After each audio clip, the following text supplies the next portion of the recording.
नमस्ते है जी। धैर्यवान हीलिंग साइंस से मैं हूँ धैर्यवान, आपका अपना हीलिंग मास्टर। साथियों, हम 7 चक्रों की चर्चा करते आ रहे हैं। पिछले कुछ अध्यायों में हमने एक एक करके सभी चक्रों की चर्चा की है और आज हम पहुंच चुके हैं विशुद्धा चक्र में, यानी कि थ्रोट चक्रा में।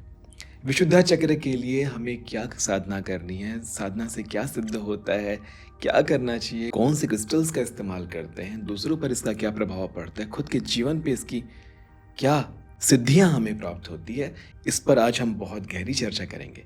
ये अकेला अध्याय आपके लिए संपूर्ण होगा विशुद्धा चक्र को समझने के लिए। केवल विशुद्धा चक्र के सक्रिय हो जाने मात्र से आपकी वाणी में वह शक्ति आ जाती है कि जो आप बोलते हैं वह सच होने लगता है, या उसे यूं कहें, जो सच होने वाला होता है वही आपकी वाणी से, आपके कंठ से, आपके विशुद्धा से, आपके मुख से निकलता है। तो चलिए समझते हैं विशुद्धा चक्र की शक्ति को। हम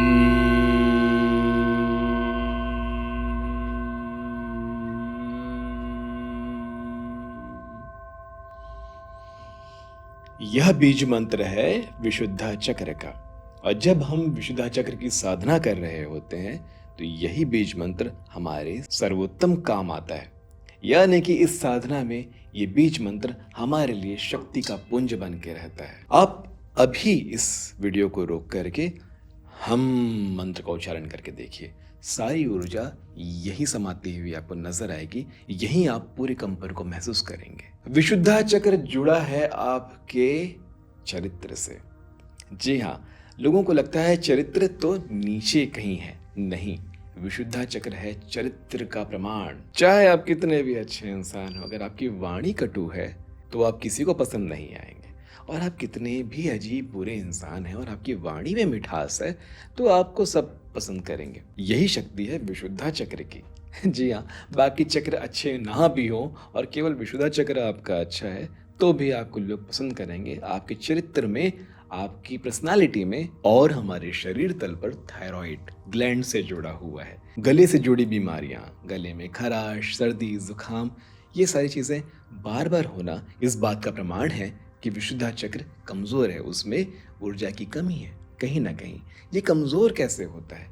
बहुत ज्यादा बात करने से। जो लोग बहुत बकवास करते हैं, बिना सर पैर की बातें करते रहते हैं, जिनमें बिल्कुल भी सब्र नहीं है बोलने को लेकर के, मुंह में बिल्कुल कंट्रोल नहीं है, वैसे लोगों का विशुद्धा चक्र बहुत कमजोर होता है।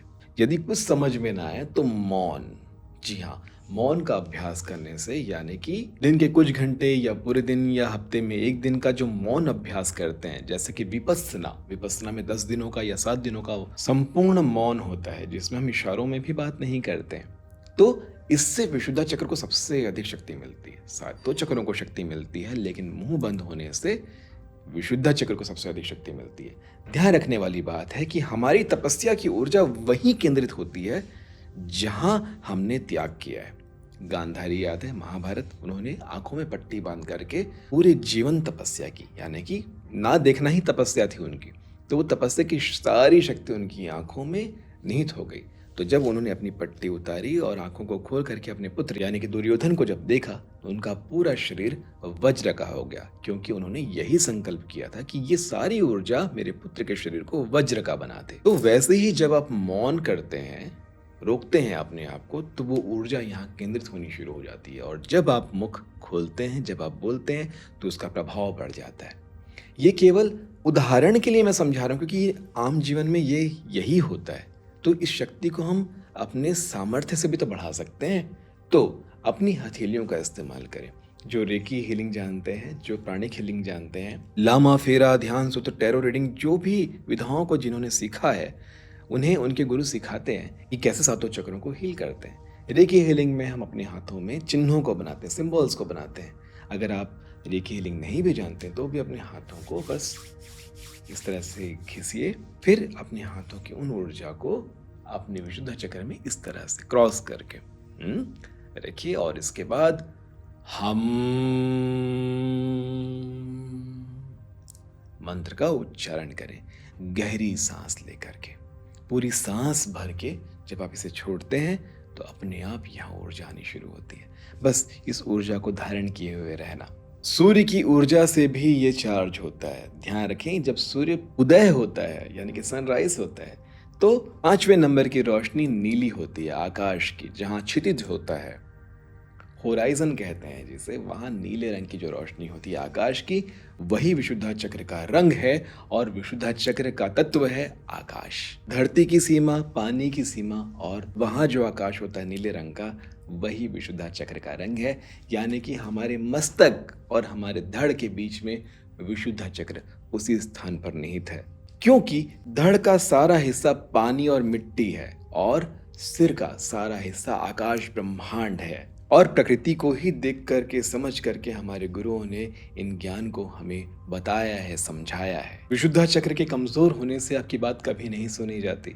आप कितने भी ज्ञानवान हो, कितने भी आपने पंडित हो, लिखा हो, पढ़ा हो, सीखा हो, लेकिन आप जब बोलते हैं आपकी बातों की वैल्यू नहीं की जाती, नहीं रखी जाती। आप चार लोगों के बीच में बिल्कुल भी अपना अस्तित्व खोजते रह जाते हैं। वहीं विशुद्धा चक्र के उच्च होने पर आप थोड़ी सी कोई बात करते हैं और लोग बात करने से पहले ही ताली बजा देते हैं, वैसे ही आपके सामने झुक जाते हैं, नतमस्तक हो जाते हैं। जो लोग बहुत ज़्यादा साधना नहीं करना चाहते, नहीं कर सकते, तो वो क्रिस्टल्स के माध्यम से भी अपने विशुद्धा चक्र पर ऊर्जा डाल सकते हैं। कुछ ऐसे क्रिस्टल्स हैं जो विशुद्धा चक्र को शक्ति प्रदान करते हैं, जैसे कि लाफिस lazuli, टॉर्काइस, sodalite, aquamarine, ब्लूलेस अगाटे, blue apatite, laminar, एमेजोनाइट। ऐसे कुछ क्रिस्टल्स हैं, पत्थर हैं, जो विशुद्धा चक्र को सीधे शक्ति प्रदान करते हैं, ऊर्जा से भरते हैं। तो जो लोग भी वाक शुद्धि चाहते हैं, वाक सिद्धि चाहते हैं, जो लोग भी पब्लिक स्पीकिंग करना चाहते हैं, अपनी बात को अच्छे से रखना चाहते हैं, उन्हें अपने विशुद्धा चक्र पर कार्य करना चाहिए और इस तरह के क्रिस्टल्स को धारण करके इनिशियल सपोर्ट लेना चाहिए, जिससे बहुत आसान हो जाता है विशुद्धा चक्र की साधना।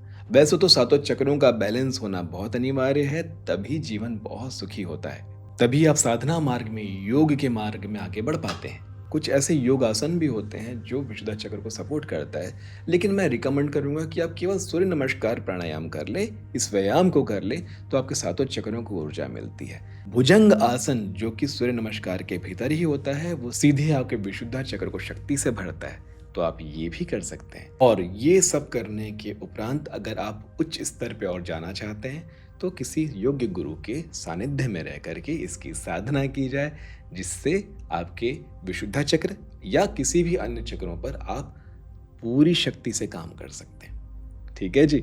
एक बहुत जरूरी बात, विशुद्धा चक्र बहुत कमजोर होता है जब आप रेगुलर बेस पे झूठ बोलते हैं, कि आपका आज्ञा चक्र कह रहा है कि ये सही नहीं है, लेकिन विशुद्धा चक्र का प्रयोग करके आप असत्य का प्रयोग बहुत करते हैं, तो आपका विशुद्धा चक्र हर बार क्षय होता है, क्षीण होती है उसकी शक्तियां।